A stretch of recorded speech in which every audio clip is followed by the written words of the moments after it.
ఇక మరో అంశంలోకి వెళ్దాం. అమరావతికి మరో 45,000 ఎకరాల సేకరణ. ఇప్పటికే 54,000 ఎకరాలు తీసుకున్నటువంటి రాష్ట్ర ప్రభుత్వం ఇంకో 45,000 ఎకరాలు సమీకరించాలని, అంటే పూలింగ్ ద్వారా తీసుకోవాలన్నది ప్రభుత్వ ఉద్దేశంగా కనపడతా ఉంది.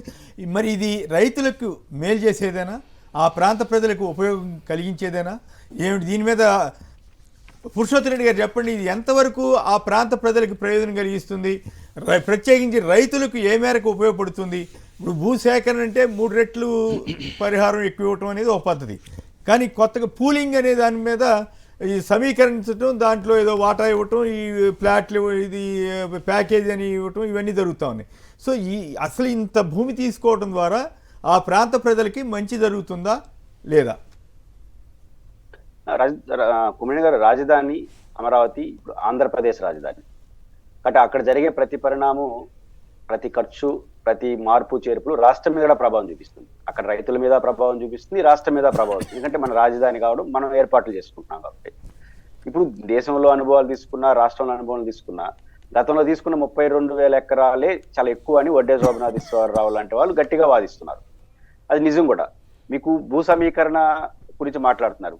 2013 ల్యాండ్ యాక్ట్. పురుషోత్తమ రెడ్డి గారు, కీలకమైన పాయింట్ ఏంటంటే, ఆ రోజుల్లో 33,000 ఎకరాలు ఇచ్చారు, ఇది సరిపోతుంది అన్నట్లుగానే చంద్రబాబు గారు కానీ ఇతర నాయకులు కానీ చెప్పారు తప్ప, మళ్ళీ అప్పుడేమీ చెప్పలేదు కదా ఇంకో 40,000 ఎకరాలు తీసుకుంటాం, 45,000 ఎకరాలు తీసుకుంటాం అని. ఆ రోజుల్లో రాని అవసరం ఇప్పుడు ఎందుకు వచ్చింది అనేది చర్చనీయాంశం అవుతుంది కదా. ఇది రైతులకు మంచా కాదా? ఖచ్చితంగా ఇప్పుడు వాళ్ళకి అనుమానాలు వస్తాయి. ఇప్పుడు అమరావతి రైతులు ఏంటంటే, ఆ 50,000 ఎకరాలు తీసుకున్నప్పుడు ఉన్న 33,000 ఎకరాల అగ్రిమెంట్ ఏంటి? వాళ్ళకి రిటర్నబుల్ ప్లాట్స్ ఇవ్వాలి. అక్కడ డెవలప్మెంట్ చేసి మౌలిక వసతులు కల్పించి రోడ్లు వేసి ఒక కమర్షియల్ ప్లాట్, ఒక ఎకరాకి 2 హౌసింగ్ ప్లాట్లు ఇవ్వాలి. ఇది ఇప్పటికి 10 ఏళ్ళ లోపల ఇవ్వాలని మనం రాసుకున్నాం, కానీ ఇప్పటికి 15 ఏళ్ళు అవుతుంది, వాళ్ళకి ఇంకా స్టార్ట్ చేయలేదు. ఇప్పుడు వాళ్ళ భయం వస్తుంది కదా. ఎందుకంటే దీనికి ఇవన్నీ పూర్తి చేయాలంటే, మౌలిక వసతులు కల్పించాలంటే, రాజధాని నిర్మాణం తర్వాత చేయాలి, వాళ్ళకి రిటర్నబుల్ ప్లాట్లు ఇవ్వాలి అనుకుంటేనే దాదాపు 48,000 కోట్లు అవుతుంది. అప్పుడే అంచనా వేశారు ఏది ఈ 33 ఎకరాలు చేయాలంటే. ఇప్పుడు అదనంగా 40,000 అంటే ఇంకో 40,000 కోట్లు అవుతుంది కదా. ఎక్కడి నుంచి వస్తాయి అంటే పెట్టుబడి, తర్వాత ఆదాయం గురించి మనం మాట్లాడుకున్నాం, వచ్చే రిటర్న్ గురించి. ఇది సాధ్యమవుతుంది కాబట్టి ఇప్పుడు ఆ రైతులకి భయము, ఈ రైతులకు భయము.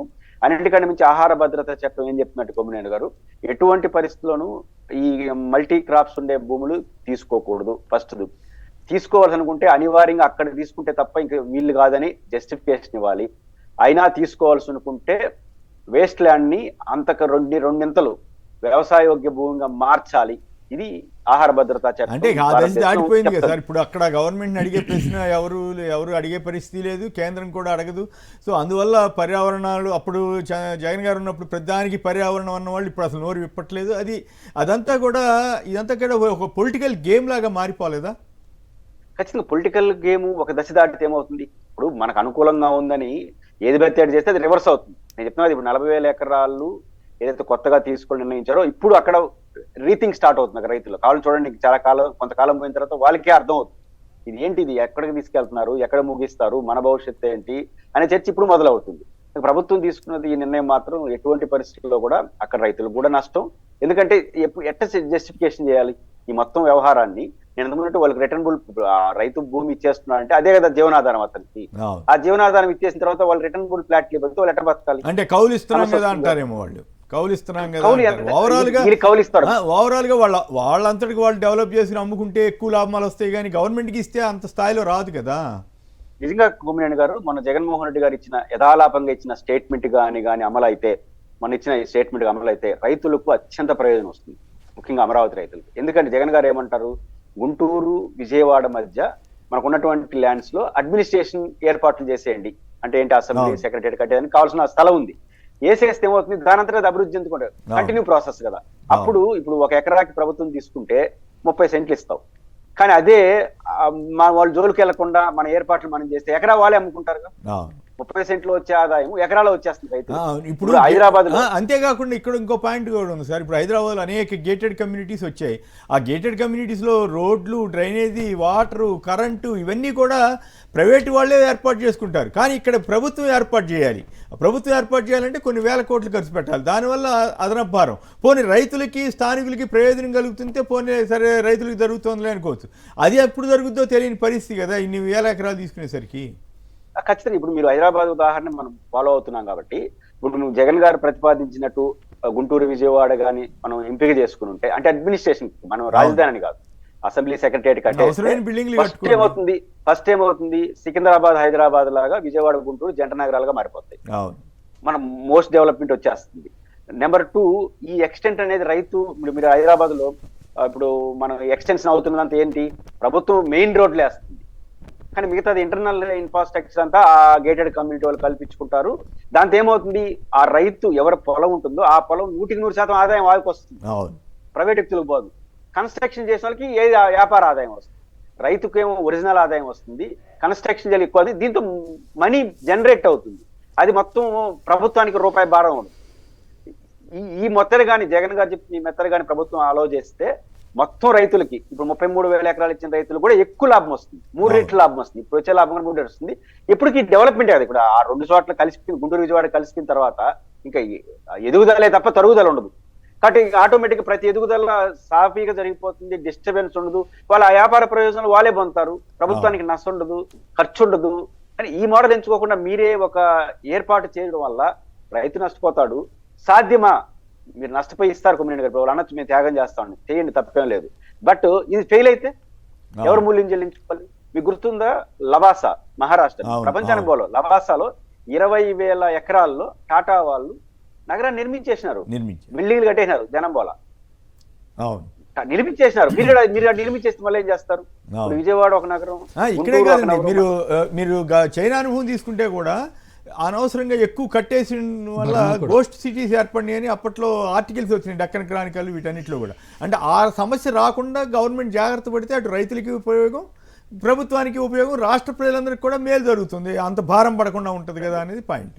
ఇప్పుడు చైనా అయితే వ్యాస్ట్ ఫైనాన్స్ ఉన్న దేశం కొమ్మినేని గారు, వాళ్ళు చేసిన మూతిపోలు రాలే మళ్ళీ సర్దుకున్నారు. మన పరిస్థితి జీతం వేయాలంటే అప్పులు తెచ్చుకుంటున్నాం. ఇప్పుడు మీకు ఇంకొక ఉదాహరణ చెప్తాను, నోయిడా అద్భుతమైన SEZ కదా, ఢిల్లీ గజియాబాద్ అనుకుంటాను, 2 నగరాల మధ్య ఉంటుంది అది. ఇప్పుడు ఏం చేస్తున్నారు, ఆడ లక్షల మందికి ఉపాధి దొరికింది, ఆడ ఉద్యోగం చేసుకుంటున్నారు, ఢిల్లీకి వెళ్ళిపోతున్నారు, గజియాబాద్కి వెళ్ళిపోతున్నారు.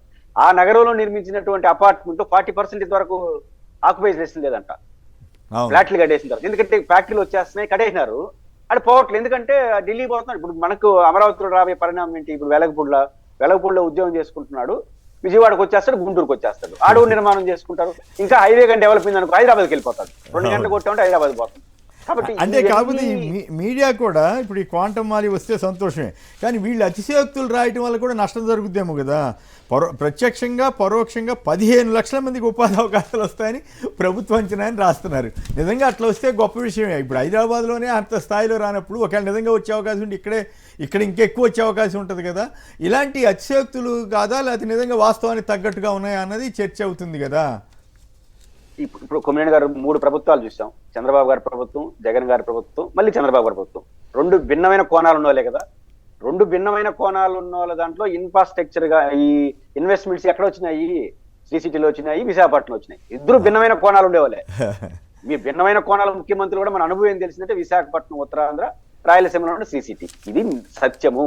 కాబట్టి ఈ సత్యాన్ని మర్చిపోతే ఇప్పుడు ఈ చంద్రబాబు గారు వచ్చిన తర్వాత ప్రారంభోత్సవాలు ఏడ జరిగారు కొమ్మినేని గారు, శ్రీసిటీలో చేసినాడు, కడపలో చేసినారు, విశాఖపట్నంలో చేసినారు. అంటే ఏమర్థం అవుతుంది, మన పరిశ్రమలకు అనుకూలమైన ప్రాంతం శ్రీసిటీ చుట్టూ రాయలసీమ భూమి ఉంది కాబట్టి, ఉత్తరాంధ్ర అమరావతిలో అద్భుతమైన మంచి అడ్మినిస్ట్రేషన్ క్యాపిటల్ పెట్టుకోండి. కరెక్ట్. ఇట్లా పరిమితం కాకపోతే మీరు అతిశయోక్తులు చూపించారంటే ఏమవుతుందంటే అది సాధ్యం కాదు, నష్టము. కానీ కొంత నాకు అనిపించింది అంటే నిన్న కేబినెట్ నిర్ణయంతో అక్కడక్కడ రైతుల్లో కూడా బొడ్డే శోభనాథేశ్వరరావు గారు అంటే ఓపెన్ గా విజ్ఞప్తి చేస్తున్నారు, భూముల విషయంలో పునరాలోచించండి ప్రభుత్వానికి చెప్పినాడు, మీరు కూడా వాళ్ళ సహకారం లేకుండా ల్యాండ్ పూలింగ్ సాధ్యం కాదు కదా. కాబట్టి వాళ్ళకి కూడా అప్పీల్ చేస్తున్నారు, ఖచ్చితంగా ఆ అప్పీల్ పనిచేస్తుంది. నిన్న తీసుకున్న నిర్ణయంతో ప్రజలు కూడా అక్కడ ఆలోచన. ఇప్పుడు ప్రభుత్వానికి ధైర్యం ఏంటంటే ఎవరినైనా భయపెట్టగలం, జగన్ గారు లాంటి అంతటి పెద్ద నాయకుడినే సీఎం చేసిన ఆయన్నే మనం ఇబ్బంది పెడుతున్నాం కదా అని ఒక సంకేతం ఇవ్వడం ద్వారా రైతులను కూడా భయపెడతారా అనేది ఒక అనుమానం. ఏం భయపెట్టారు కొమ్మినేని గారు? ఫస్ట్ మిర్చి దశకు పోయినాడు, 10,000 మంది వచ్చినారు, ఆట పొదిలికి వెళ్ళినాడు, 20,000 మంది వచ్చినారు, సత్యనపల్లి 40,000 మంది వచ్చారు. ఏం భయపడ్డారు? మీరు ఆనందపడిపోతే కూడా ఏం చేయగలిగింది? భయపడేదే ఉండదు. ప్రజలు భయపడరు, అసలు నాయకులన్నా భయపడతారు, ప్రజలు భయపడతారు.